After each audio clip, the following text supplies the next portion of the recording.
Hello, my name is Gianna Klein, aka the Archie from Tangy.co, and welcome to Hometalk. Start off with 3 fabric roses. These roses should have a stem on them since the stem will be placed into the ground.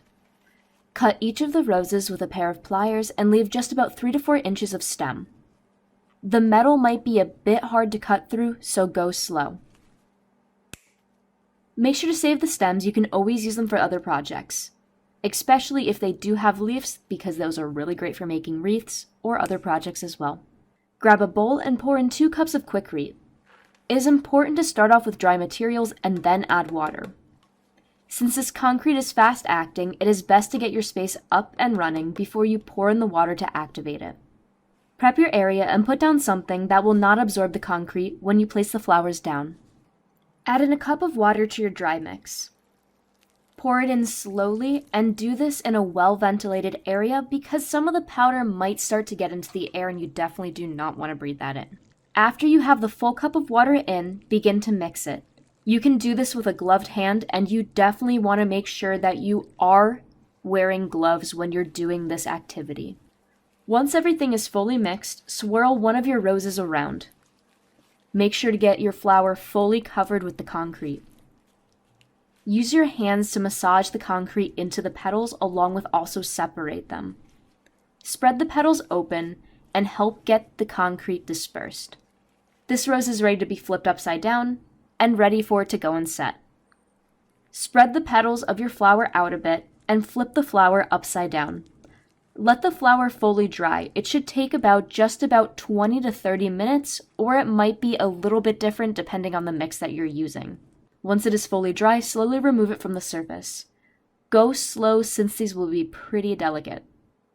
Mix up a small batch of concrete, just about half of a cup of powder, and enough water to make it spreadable. Use an old paintbrush that you really do not care about and mix up the concrete. Once all of the lumps are out, start painting it onto your flowers. Cover up any red that you may see, or any of the fabric that just didn't get covered up from before.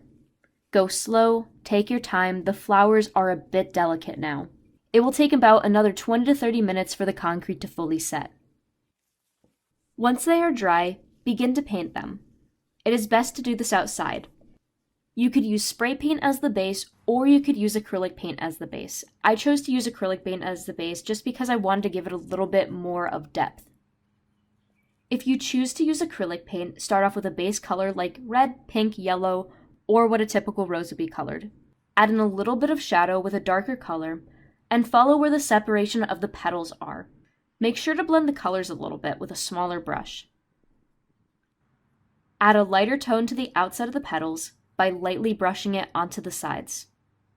And don't forget the middle. Add a little bit of white or a lighter color to really make it pop.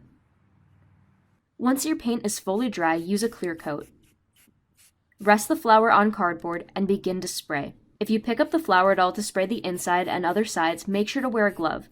Spray all of your flowers and put them off to the side to dry. Once they are dry, pick out the perfect place in your flower garden to put them. I chose a small bed of flowers that just started blooming. When putting your roses into the ground, go slow. They can still be a bit fragile. Thank you for watching. Happy spring. I'll see you next time. Bye!